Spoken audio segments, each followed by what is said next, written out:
Maria, 'n engel het dit self gebring, die vreugdeboodskap, en jy het 'n loflied tot Gods eer gesing.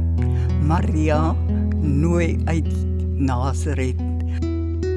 Maar toe Josef van jou wou skei, en bure agterdog jou pla, het jy geweet, eenmaal sou hy die hele wêreld skande dra? Toe jy soms met 'n glimlag langs jou liggaam stryk, die stilte instaar, wis jy met hoeveel liefde en angs sou hy sy hellevaart aanvaar? Die nag daarin is stil, met geen een om in jou nood by jou te staan. Het jy geweet dat hy alleen Getsemane sou binnegaan? En toe vorst hy die ooste kom, om nederig hulde te betoon. Wis jy dat die soldate hom as koning van sy volk sou kroon?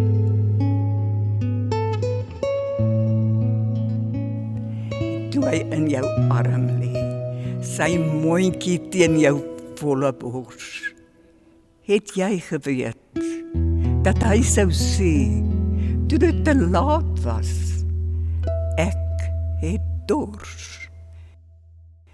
En toe alles verby was, en jy met sy vriend Johannes huis toe gaan, Maria, vrou van smarte, het jy toe die boodskap goed verstaan?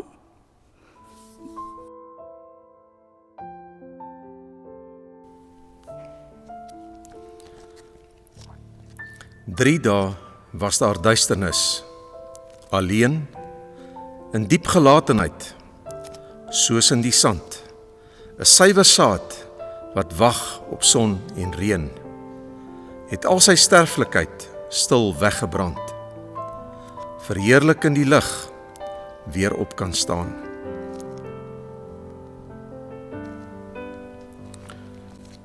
Die wagte kon na daardie gloed nie kyk.